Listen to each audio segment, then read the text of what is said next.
Get ready to reimagine the future of humanity and unlock your true potential. Welcome to Reimagining Humanity's Future and Yours, hosted by Dr. David Gruder, an internationally renowned integrative psychologist, human potential expert, author, and social change catalyst, as he delves into the most urgent issues of our time. With the world facing unprecedented challenges and social and political divides growing deeper, it's time to take action. Each episode of this groundbreaking series will empower you with invaluable insights, strategies, and tools to heal these divisions and restore personal freedom and societal well-being. Whether you're a concerned citizen, a courageous leader, an influential figure, or an ambitious entrepreneur, Reimagining Humanity's Future and Yours will guide you on a transformative journey. Discover your unique role in creating a brighter future for yourself and society at large. Dr. David Gruder will draw upon his extensive knowledge and experience to provide practical solutions for shaping the world we live in.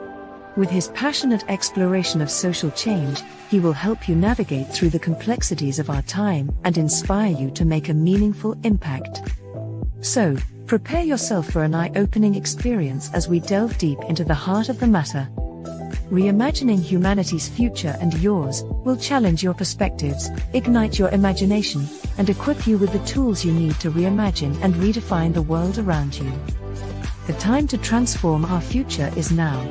Join us on this incredible journey and enter a new era of possibility. For more information on Dr. David Gruder and the Reimagining Humanity's Future and Yours, visit www.rhfy.ca. Welcome to Reimagining Humanity's Future and Yours, where together, we create a brighter tomorrow. Now, here is the host of Reimagining Humanity's Future and Yours, Dr. David Gruder.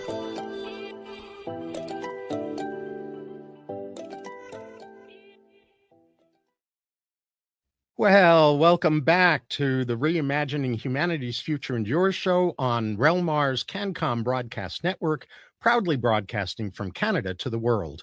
I'm your host, Dr. David Gruder, the futurist, polymath of human potential, bottleneck buster, and civilizational architect who equips leading-edge leaders, influencers, helping professionals, and you with vital resources that make it possible for humanity's most spiritually elevated future to at last emerge. The title of this episode is Reimagining Creativity, Part 1, The Doorway into Your Creative Life Force. Most people think of creativity as something artists, musicians, and writers do, but what if creativity is actually one of life's primary organizing forces for all of us? What if our relationship with beauty, imagination, and the creative life force profoundly shapes our nervous system, our consciousness, our well-being, and even our ability to navigate today's increasingly stressful world?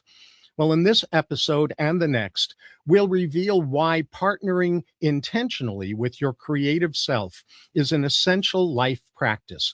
We'll discuss the deeper truths about the creative life force and how it permeates every aspect of existence, why creativity is not optional, and how consciously cultivating your daily relationship with beauty matters far more than most of us realize. Whether you consider yourself artistic or not, this conversation may open the doorway to recognizing your own creative life force and expanding it in terms of how you experience life. My guest for the next two episodes is Laurie Morse. Laurie brings together worlds that are too often separated: art, healing, and consciousness. She has practiced Chinese medicine for 35 years, spent more than 20 years as a professional artist, and is the author of 3 books providing deeper perspectives on healing and transformation.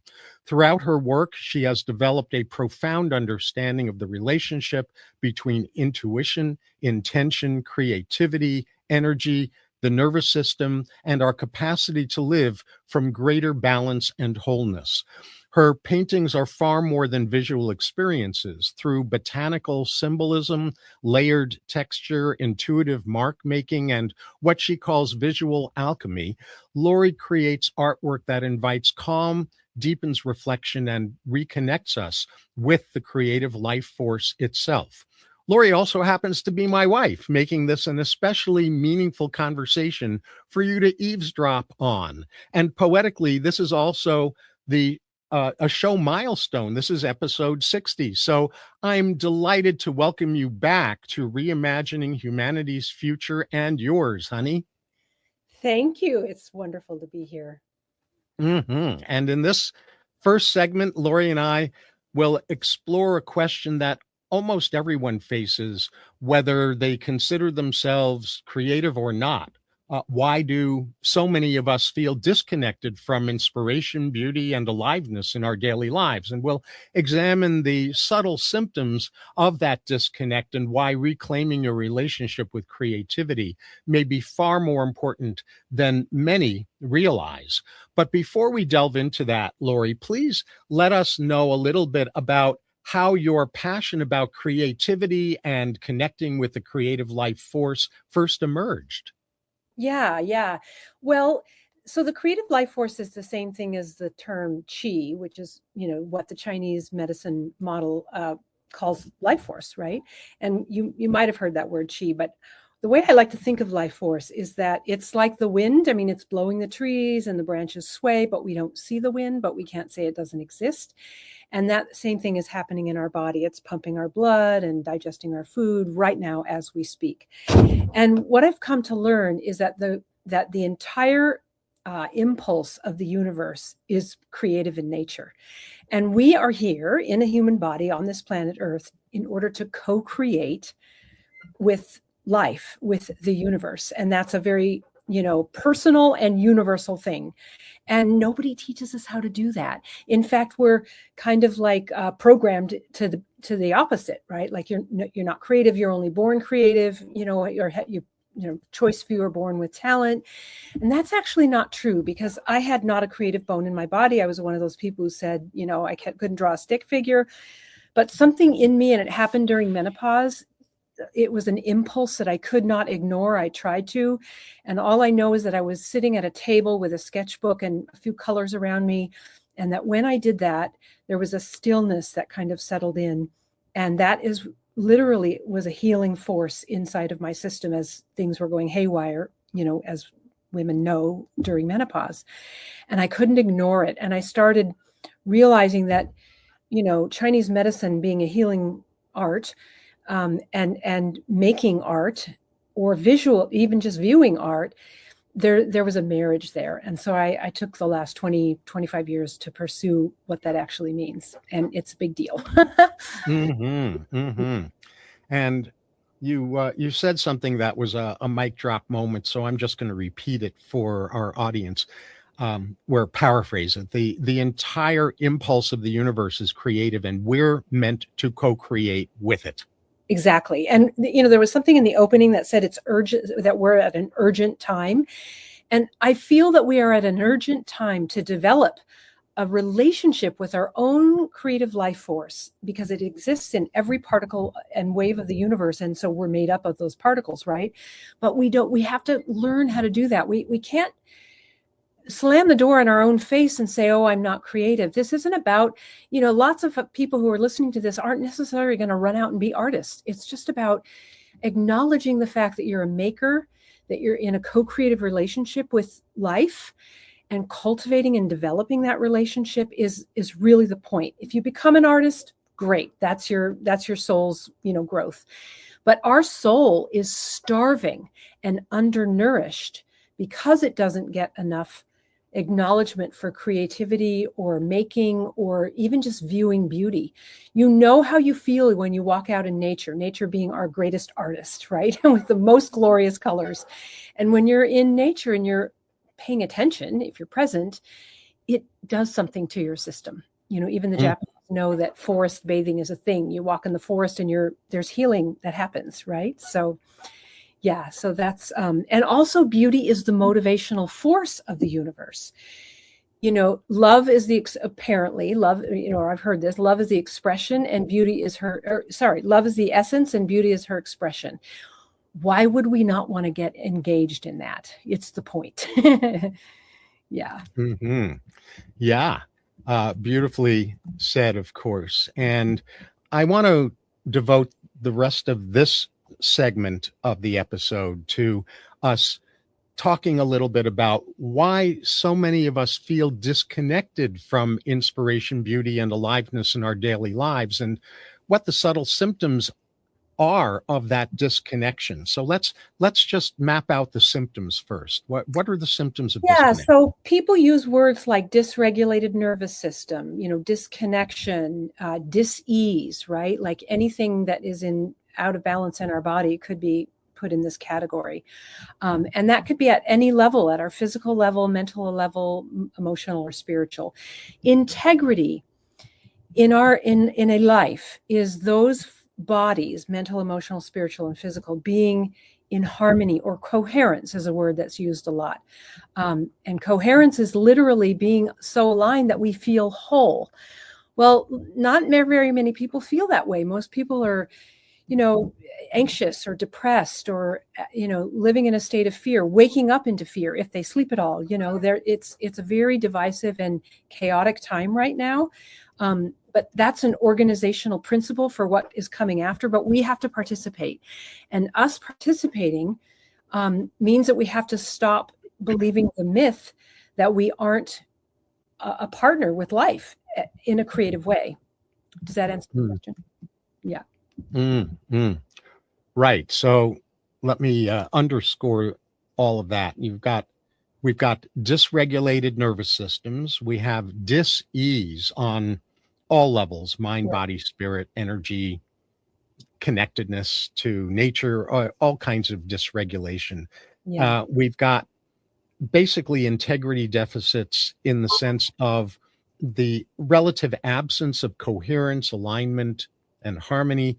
We have people believing myths, and we have people living in a chronic state of fear, partly related to what I've mentioned on this show in other episodes I call societal traumatic stress disorder. Yeah. Mm-hmm. And also so I would throw lack of meaning in there. Lack of meaning and hopelessness also falls in this. Right. Lack of meaning and hopelessness. Mm-hmm. And what about also not just hopelessness, but what in psychology is called learned helplessness, a sense that I have no impact in the world. Right. And that's exactly right. And this leads to the doorway, which is the medicine, right? So we have our human self, our humanity, and we have our sacred self, our soul self. Some people call it our divine self. And there's a gap between those two. And the point of a life is bringing our humanity and our divinity into alignment or wholeness. And I have found as a healer for 35 years that one of the best ways to do it, I'm not saying it's the only way, but it is a very potent way. It's medicine. A way to bridge that gap between our humanity and our divinity is by participating and engaging in creative acts, in acknowledging making, as a thing, which is medicine, right? Or becoming an artist. I mean, that's what happened to me, but it doesn't mean that's the only route. What really is important is connecting. This is an internal experience. It's connecting with your heart, your soul, and your sacred self. And acts of creativity, and that could be cooking, it could be gardening, it could be painting, it could be sculpting, it could be singing, it could be jumping up and down in your living room, dancing to music you love. I mean, there's a lot of ways to do it, right? It's just what matters is that we do it with some regularity and for the rest of our lives. And that is a bridge between our humanity and our divinity. And it really matters to the whole of collective, or the whole of humanity, because the more of us who are engaged in these ways, it changes businesses, it changes all the structures. I don't need to outline all of them, but it does change all the structures for good. We have access to solutions instead of staying focused on the problem. We have access to a unified experience rather than the division that we're all watching right now. And those are big deals, right? Mm-hmm. They are indeed big deals. And, you use a word that you and I love, which is divinity, connecting with our divinity. And in a short, non-run-on sentence because we're running down on our time in this segment. Yeah. How would you define divinity, our personal divinity? Our personal divinity, I would define as a cultivated relationship with our heart, because that's the portal to consciousness. And if we want to use the word divinity, we don't have to use that word. It's a portal. Our heart is a portal to our sacred self. And part of that is also our soul. And it's our soul that said, yeah, put me in a body, throw me into the matrix, and I'll find my way. Got it. Yeah. Well, the rest of this episode is going to dive into the root causes of the symptoms that Laurie and I were just discussing and what to look for in a solution and Laurie's way of helping that solution emerge. After a short break, my guest, Creative Consciousness Guide, I just gave you a new moniker, Creative Consciousness Guide, Laurie Morse, and I will dig beneath the surface to expose what makes creative partnership possible. I'm Dr. David Gruder. This is the Reimagining Humanity's Future and Yours show on the CanCom Broadcast Network, proudly broadcasting from Canada to the world. And stay tuned because deeper access to creativity is on the way.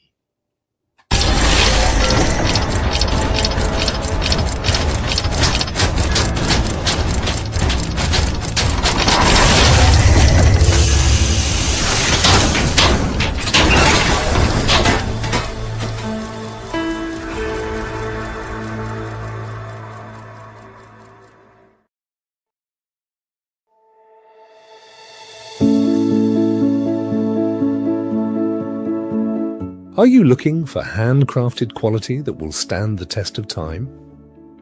At Benchland Woodworking, beautiful wood creations are built with skill, passion, and attention to detail. From custom furniture and home decor to unique handcrafted pieces, every project is designed to bring warmth, character, and lasting beauty to your home. Whether you're searching for a one-of-a-kind gift or a custom piece made just for you, Benchland Woodworking delivers craftsmanship you can see and quality you can trust. Visit benchlandwoodworking.ca. Benchland Woodworking, handcrafted quality, timeless design, built to last. That's benchlandwoodworking.ca.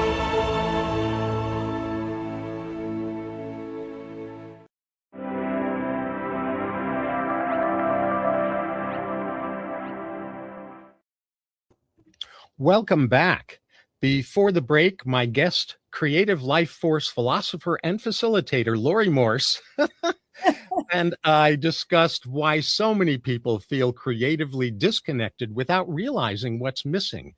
In this segment, we'll move beneath those symptoms to explore a much deeper layer or truth, which is creativity isn't merely something we do. It's one of the fundamental organizing principles of life itself. And Laurie will reveal what the creative life force actually is in an even deeper way, why every human being participates in it, and why our relationship with it it profoundly shapes our nervous system, our consciousness, and our capacity to flourish.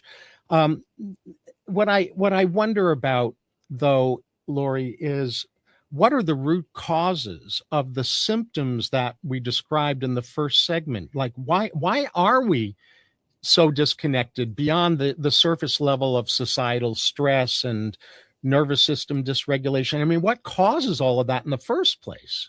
Yeah. Well, from my perspective and my deep dives into this very question, it's almost like it's a setup. Like if I can get a little bit, more than a 40,000 foot view, when we drop into a physical form, we drop in knowing that there's going to be a mystery to solve, or what is it when mice go in those mazes? Maze, yeah, we're going to drop into a maze, but we are so sure on a soul level that we're going to find the cheese, and the cheese, from a human being's perspective, is this connection. So we're always connected. We just don't know this consciously. So the idea is to become exquisitely conscious that we are connected, to acknowledge it as we go throughout our day. Now, what tends to thwart that is we're always in our head, right? So we have this churning habitual thing going on where we're thinking and not giving any attention or awareness to the present moment. There's a saying that says the longest journey we will ever take is the 17 inches between our head and our heart. And it's not, it's true, right? There's truth to that. So when we're disconnected and when we're not in the present moment, and we cannot be in a present moment if we're only spinning in our head, because the head is about protecting us from fear. It's about old and past stories, and it's about worries of the future. So we have to find that little eye of the needle, so to speak, which gets bigger if we practice. And, they say that meditation is, and I agree with this, right? I'm not saying it as if I don't, but meditation is a really good way to settle the mind and come into that awareness of being present with our heart. And research shows that engaging in creativity is as powerful and potent and has the same outcome as meditation. So I've heard people say for years, I can't meditate, I can't get my mind to stop. Well, the point is that you just do it until you have a moment where your mind stops. Even the Dalai Lama says, yeah, sometimes my mind just goes crazy, but I do it anyway, meaning the meditation. But I think that there's something like there are more dimensions to creating to get the outcomes of meditation that meditation doesn't have. There's an engagement, there's an activation of calming in the stress. This is all research, by the way. There are several books out. There are lots of books out now that weren't even here 5 years ago, because this is such a thing, right? So anyway, I think that the core problem is disconnection from our divinity, if we can use that word. And when we walk ourselves every day, as many moments as we can, into that trust and engagement and calling in and tapping into and connection, even if all we do is look at a leaf outside our window from our office and just give acknowledgement to the fact that that's nature right there, and I'm part of that, you're part of that, and take a breath and imagine that you're breathing in that life force and you're aware of it. You're consciously aware of it. Those are ways that we can heal disconnection, because that's the underlying root to every disease on the planet is disconnection. Mm-hmm. Well, you're raising an even deeper question that I'm going to dare to get into with you right now, Okay. which is, what on earth causes our disconnection from our divinity in the first place? Yeah, well, it's a good question. If Earth is a school, and some say it is, and we learn by repetition, then what if, and they also say, I think, the proverbial they, right? That when we drop in, there's a veil that doesn't let us remember that we're actually part of the soup of consciousness that is love. And that's our true nature. And, if you listen to any sort of near-death experience, people who have these near deaths, they all say the same thing. Where they go before they come back into their human body, which is a death experience. I just listened to one yesterday. The guy was dead for 90 minutes. Anyway, that's another story. They all say the same thing, that we're part of this large ocean of love, and that everything is very different than the way we perceive it when we come onto Earth. So we have these shades or veils or glasses, and we say on some level, drop me in, please. Let me have this experience. I want to find that gold, which I'm going to call love, right? And that one of the ways to find it in that maze is by consciously engaging, intentionally engaging in creative acts in order to cultivate and develop that connection, so that we have access to it anytime, during arguments, during funny, twisted situations, or, harder situations. If we develop it when we're not in those situations, we have access to it when we are. And that's the whole point of a life. And this is the pièce de résistance, if I may. Every time we, at the choice point, and this happens in just a few seconds, if we choose to access a conscious connection and a present moment with our heart, and not go down the rabbit hole of our head and the same old ways that we operate, which aren't serving, when we do that, we expand love in the entire multiverse. And for me, this is a devotion, because if that's the reason we come down here and do all this stuff, and because it expands love in the universe, I can get behind that. Well, I've got a bunch of stuff to unpack there with what you said, because it's also juicy.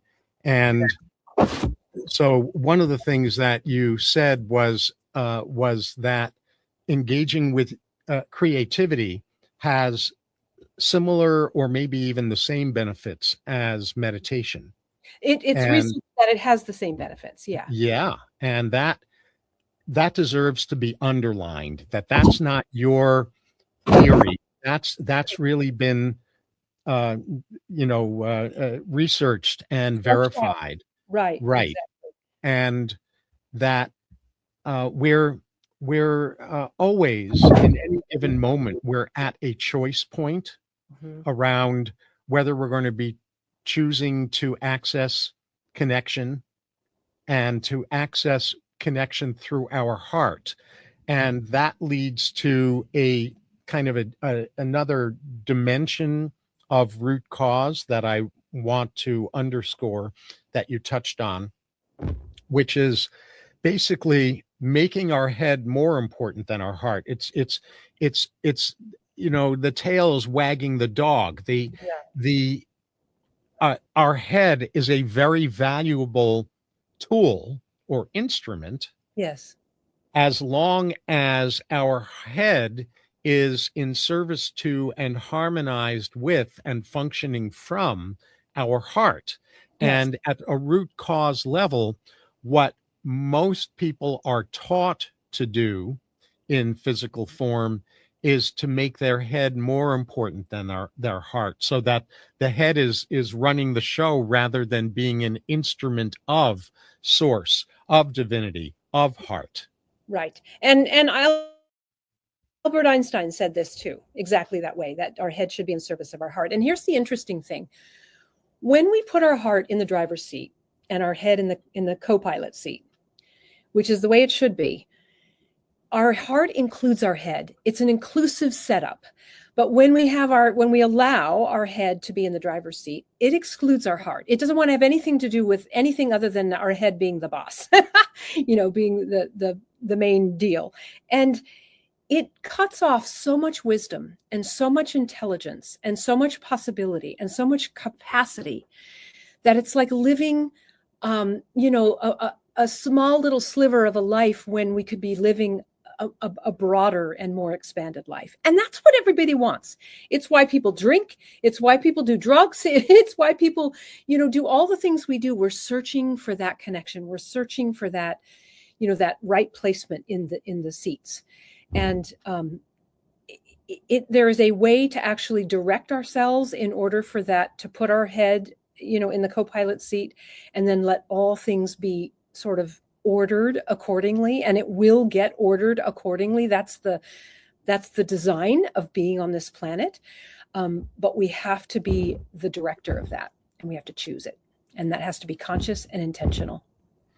Right. And that brings up another layer of root cause, which I think is unresolved trauma. When we carry baggage that is not converted into gifts, which is what undesired and unexpected life experiences are meant to produce for us, is unexpected gifts. But when it becomes lodged trauma inside our being, it's what causes us to go into survival mode, where our head is in charge and our heart gets increasingly hidden.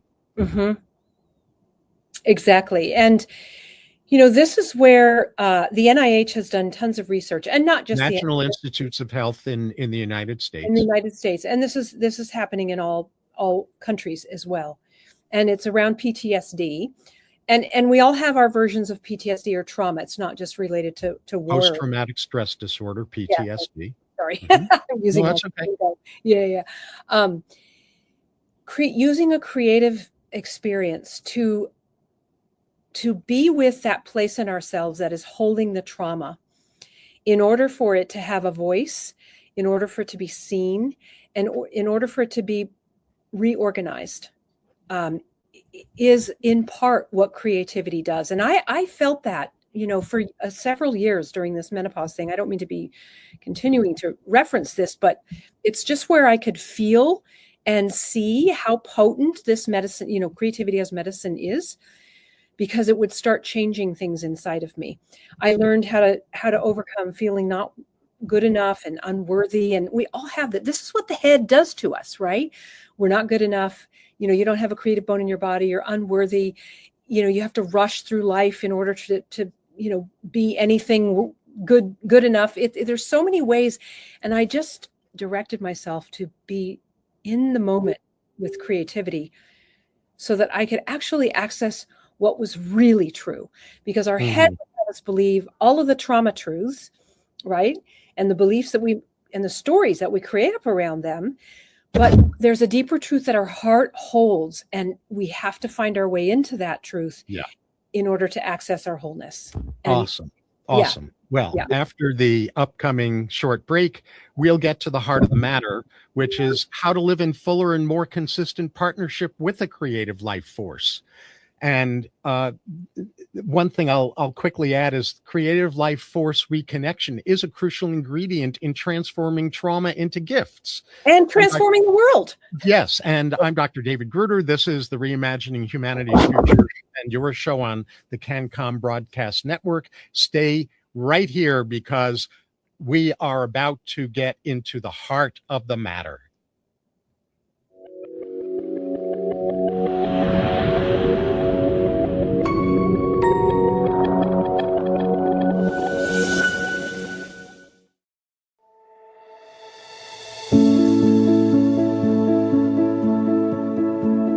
Are you looking for handcrafted quality that will stand the test of time? At Benchland Woodworking, beautiful wood creations are built with skill, passion, and attention to detail. From custom furniture and home decor to unique handcrafted pieces, every project is designed to bring warmth, character, and lasting beauty to your home. Whether you're searching for a one-of-a-kind gift or a custom piece made just for you, Benchland Woodworking delivers craftsmanship you can see and quality you can trust. Visit benchlandwoodworking.ca. Benchland Woodworking, handcrafted quality, timeless design, built to last. That's benchlandwoodworking.ca.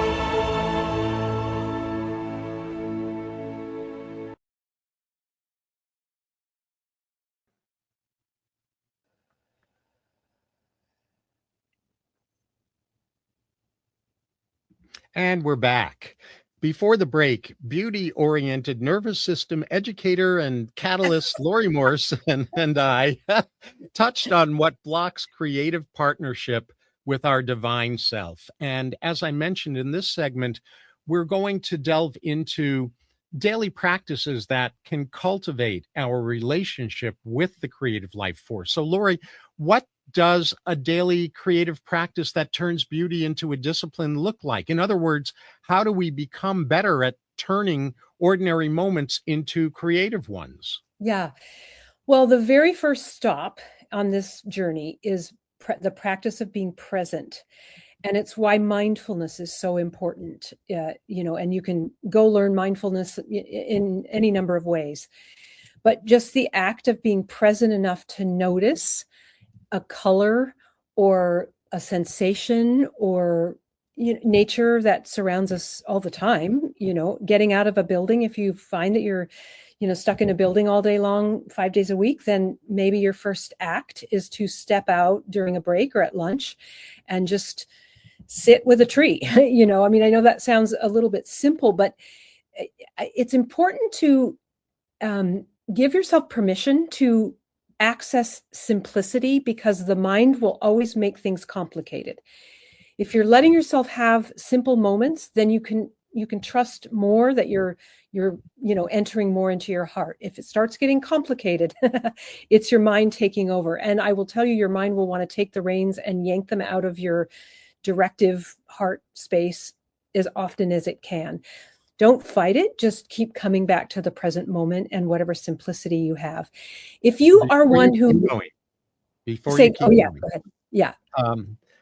The there are more ingredients, but there's one piece here that I want to make sure doesn't get lost in the shuffle. Mm-hmm. We're practicing being present. We're practicing mindfulness in part in order to notice calls for reconnection. Absolutely. Good point. Yeah. Yeah. The whole point, when we're present, the side effect of that is connection, right? So, but you're not going to know that until you practice it enough to start becoming like in a partnership, in a relationship with your connection, with that presence, inside of that presence. So it's going to be awkward at first. It's going to feel clumsy, but don't stop. That's my biggest, offering to you, is just don't stop, because on the other side of that clumsiness are moments where you'll notice, oh, that was good. That was connection. That was my soul speaking to me. And I will tell you that your undernourished soul wants your attention more than anything else. It's like a child that's being ignored. Of course, it's going to want your attention, and it's going to try to get your attention in any way it can.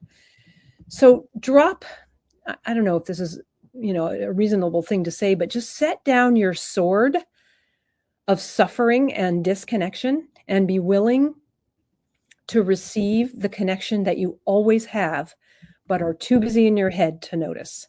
And this is where mindfulness will help. Okay.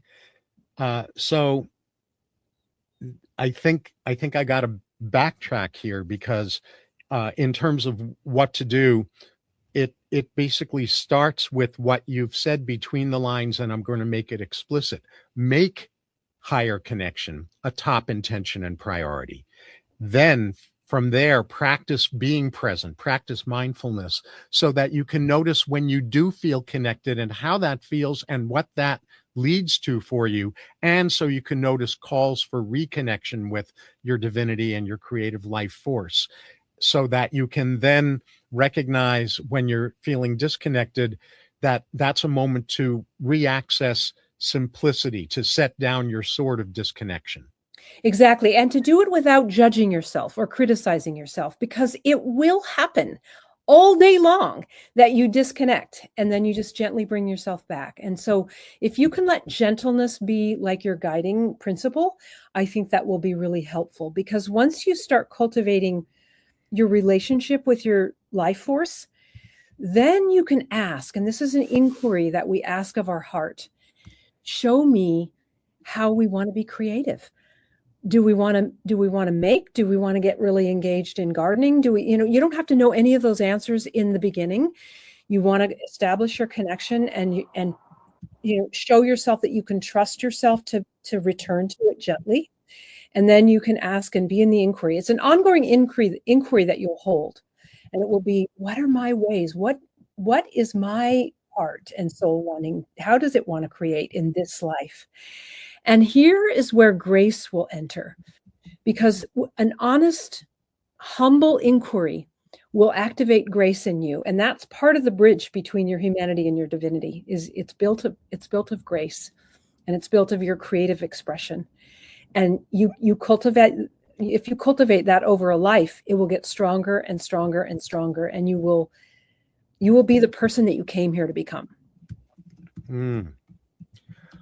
Okay, so we're accessing a state of, I'll just shorthand it based on what you've said, accessing a state of gentle simplicity, where okay, that's good. We're setting down our sword of disconnection without judgment and self-criticism, which means we're choosing to abstain from letting our inner critic be the boss of us, Yes. so that we can then enter a state of higher inquiry around the question of, well, how does creativity and grace influence my relationship with whatever's going on inside me right now? Yeah, exactly. That's exactly right. And I can tell you, I don't say a lot of things like this, but I know for a fact that if you are willing to hold this inquiry gently what is my creative outlets? There's probably more than one. And then you notice when your head wants to sort of steal the reins and tell you that you're not creative or you don't have any, and you set that aside gently and you just come back to the inquiry. You will be, come in connection or it'll cross your path consciously, not constantly, but consciously, what it is that your soul would like you to engage in. Well, that is another one of those mic drop moments, which is as part of that gentle inquiry process, asking ourselves and asking our higher self, our divinity self, what is my own unique creative outlet? Right. Let's think of it as two sides of a coin.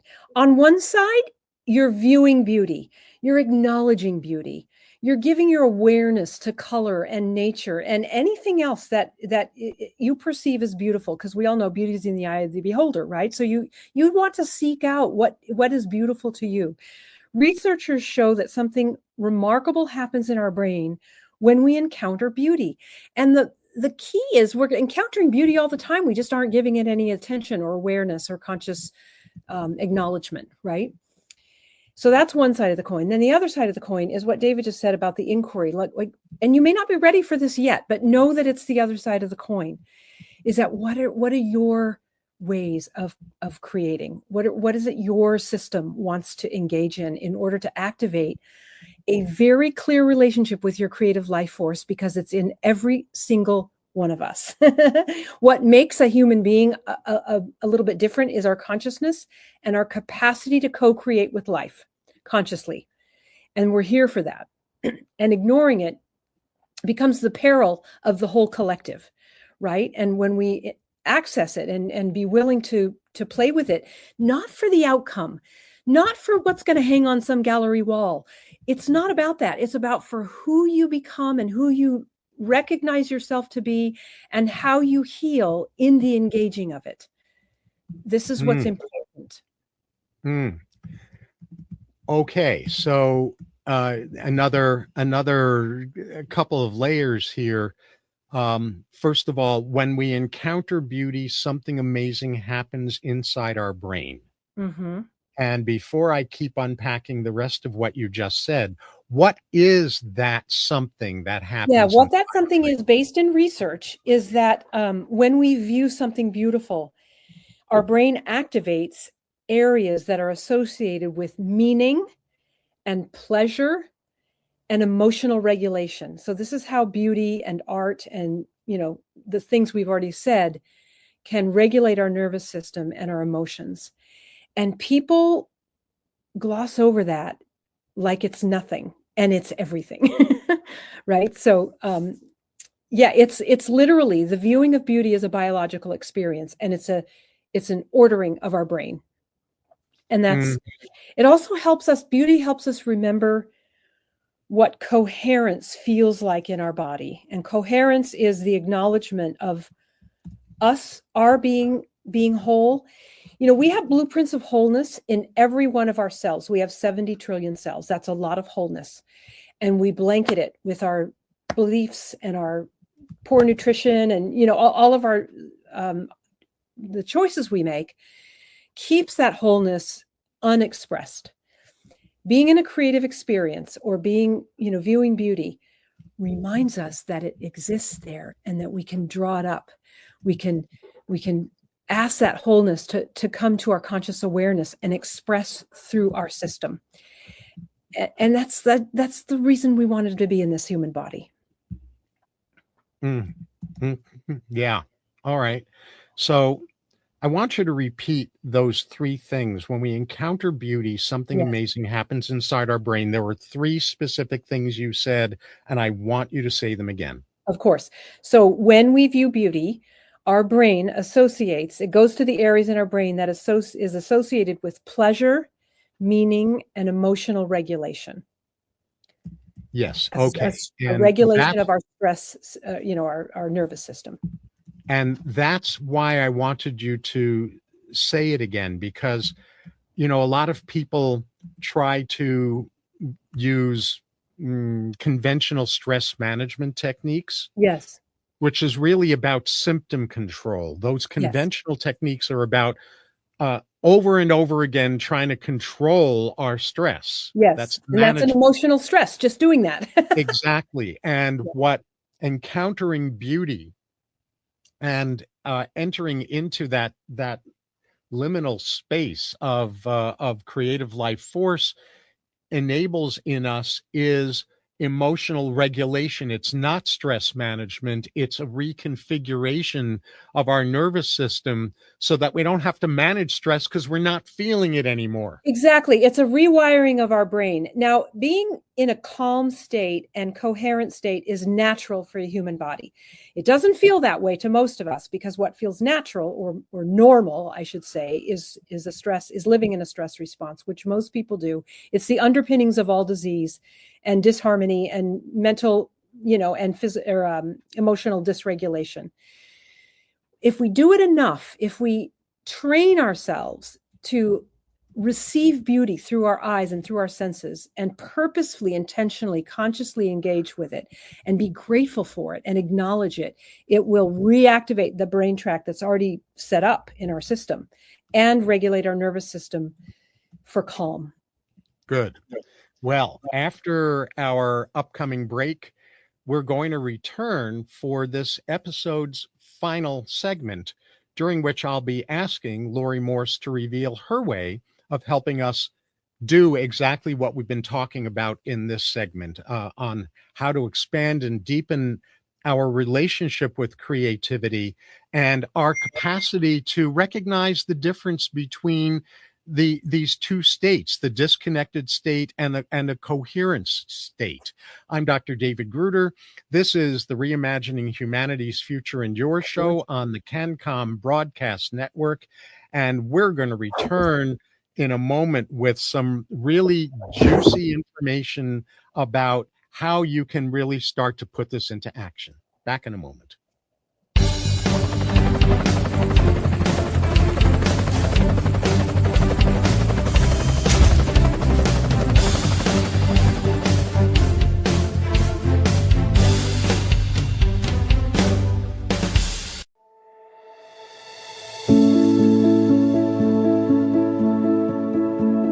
Are you looking for handcrafted quality that will stand the test of time?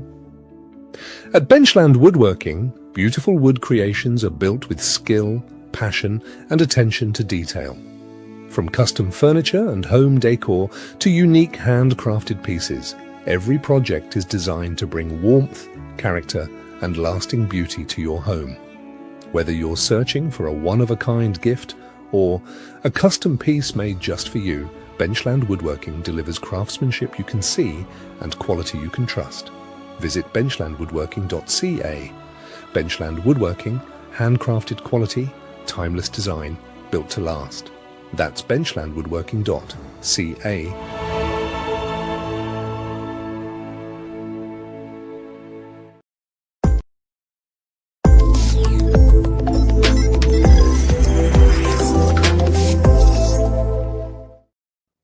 And now we're back. Before the break, visual alchemist Laurie Morse and I discussed moment-to-moment ways to tap into our creative life force. And as I already mentioned, during this final segment of this episode called Reimagining Creativity Part 1, because Laurie's going to be back with us in the next episode as well, the doorway into your creative life force, Laurie will reveal, and I'll say some things about her ways of helping people live in a state of creative partnership. And I'll then let you know about a special gift Laurie has for you for tuning into this episode and how to learn more about what she provides. And after that, Laurie and I will each share what we hope you've gained from this episode, followed by my closing comments. So Laurie, how do you help people live more fully into their creative life force?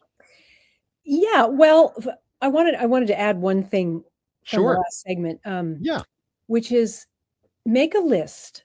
So this is I do this, and I have people do this, which is make a list of, and you might not have anything on the list yet. You might only have one or two things. This is going to be something that you develop over a little bit of time, of what you find beautiful.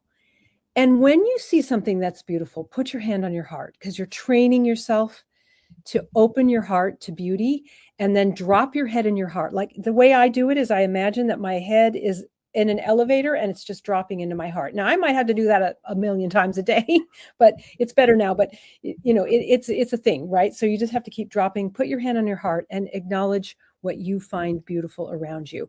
And when you're chopping vegetables, or playing with your pet, or planting a flower outside, or any of those kinds of things, ask, direct yourself to be present. Feel the leaves, feel the hair on your pet, all the things. Feel, be engaged, and just give yourself moments. These are gifts that you give yourself of being fully present with whatever you're doing, engaged, making with your hands, or acknowledging beauty.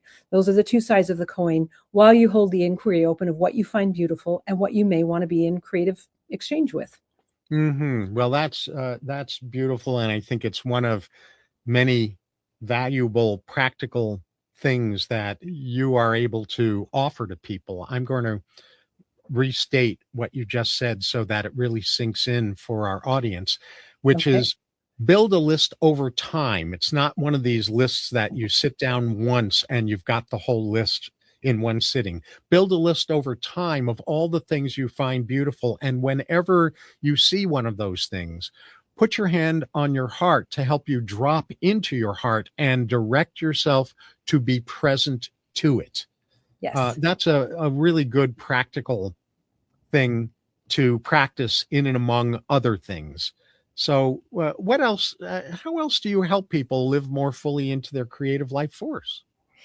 Yeah, well, I've already mentioned some of the mindfulness things. One of the things I know is that the soul is, so first of all, we have to acknowledge that we have a soul. Now, that may or may not be something that you think about very often, but our soul is the part of us that prompts us to evolve, right? To evolve ourselves as beings of love. And there are lots of cracks and crevices in our life where we aren't that. And the soul speaks in image, color, and beauty. And this is why it's so important. So, one of the ways I help people is to just bring their awareness and their consciousness to this idea. I also make art, and my art is very specifically, intentionally created with my creative life force, which has been expanding over time to basically be as big as the universe. When I'm in that zone of creating, I no longer play tug of war with what I'm doing. I'm just in it, and that comes through. That's held in the piece. So whoever you enjoy as art, whether it's mine or someone else's, I think it's important that you give yourself permission to collect, or purchase, or download. David's going to tell you about a complimentary downloadable option that you'll have. And what you want to do when you find your things of beauty, when you find the art that makes you feel is beauty to your eyes, encode in yourself an intention that every time you look at it, your nervous system settles. So these are touchstones throughout your day that remind your nervous system to come back into that coherence. You can, collect art, and if you don't do that, it will be more of a passing thing. It'll just be a flitting thing as you look at the piece of art. But if you program yourself intentionally, then you have this string throughout the day in and day out, these strings of touchstones that bring your nervous system into regulation. And pretty soon, just like a chiropractic adjustment, your nervous system will be able to hold itself in regulation rather than constantly being yanked out by news and distractions, which abound. We all know that, right? But it's a worthy training to do this. It's like that thing, pick your hard. It's really hard to be distracted and, lost in the chaos of the world's happenings. And it's also hard to train our nervous system, but it's a more worthy hard. So, pick your hard, so to speak. Mm-hmm. Yeah. There's another important mic drop moment. Pick your hard, because it's going to be hard either way. So you might as well pick the hard that prompts you to reconnect with your soul. Right. And the doorways include image, color, and beauty, and committing to surrounding yourself with what we might call beauty touchstones, Hmm. these visual cues that that we can utilize consciously uh, through encoding an intention that every time we look at those, our nervous system settles and comes back into coherence. And calm. We have normalized stress. It's ridiculous how much we have normalized stress, right? I'm sort of like on a path here where it's about normalizing calm. So when you pick your beauty, or your art or whatever you're going to, acknowledge as a nervous system regulator, you're normalizing calm to yourself. And when we do that, it actually does get easier. It seems hard at first. We're saying pick your hard, but it actually gets easier. And I can't say that for the other path. It continues to just be hard. Right. So it's kind of a no-brainer. So this also bears repeating, and I'm going to go straight from this into sharing about the amazing Yeah. gift that you have for our audience. Stop normalizing stress. Normalize calm instead. That's, I think, a universal message. It is a touchstone, a cornerstone of emerging from being susceptible to societal traumatic stress disorder. Absolutely. Yep. Throughout our conversation in this episode, we've explored how beauty isn't simply something we appreciate. It's something we consciously cultivate because it shapes our consciousness and regulates our nervous system far more than most people realize. And Laurie has created a wonderful gift for you. And this is a gift. This is not a commercial. It's a gift to help you more fully experience that for yourself. A complimentary collection of 5 digital artworks that she's consciously designed to help serve as daily touchstones for cultivating greater peace, normalizing calm, and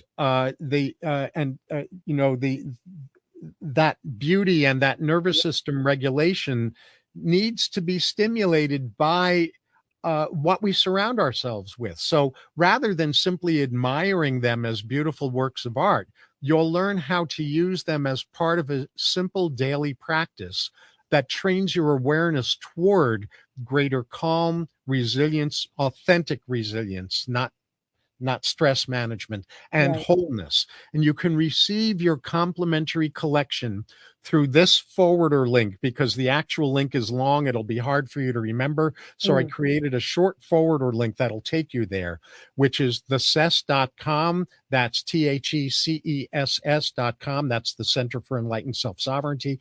Thecess.com/art. Very simple to remember. Thecess.com/art. Laurie, in a short non-run-on sentence, what's the biggest takeaway you hope our audience received from this episode? I think the biggest one is that you are an aspect of creative life force. You are an extension of creative life force. Every particle in your being is creative. And turning towards that instead of away from that will be medicine. Yeah, beautiful. And my takeaway is there is no such thing as not being creative. There's just being in denial of that. There's just being disconnected from that. Yes, there is such a thing as depriving ourselves of fuller access to our creativity and developing more moment-to-moment access to and utilization of our creative life force. So as we move toward wrapping up this episode, I want to let you know again how to access the gift and access more about Laurie. So the gift is available through thecess.com, THECESS.com/art. And you can view all of Laurie's art at, and this is simple to remember too, lauriemorseart.com. So Morse is spelled like Morse code, M-O-R-S-E, and Laurie is L-A-U-R-I-E. lauriemorse.com. Thank you so very much, Laurie, for helping us. lauriemorseart.com. lauriemorseart.com. Yeah. You left out did the art. Yeah, it's okay. Art. Just You Oh, left out the art part. Yeah. When you said oh, it. Yeah. sorry. Thank you No, for no. catching that. Yeah. LaurieMorseArt.com. That's right. Thanks so much, Laurie, for helping us understand during this first part of the two-part mini-series you and I are doing about what the creative life force is and how to deepen our access to it, and for being here on my show. Absolutely. It was a pleasure. And thank you all for joining me for this episode of Reimagining Humanity's Future and Yours on the CanCom Broadcast Network, proudly broadcasting from Canada to the world.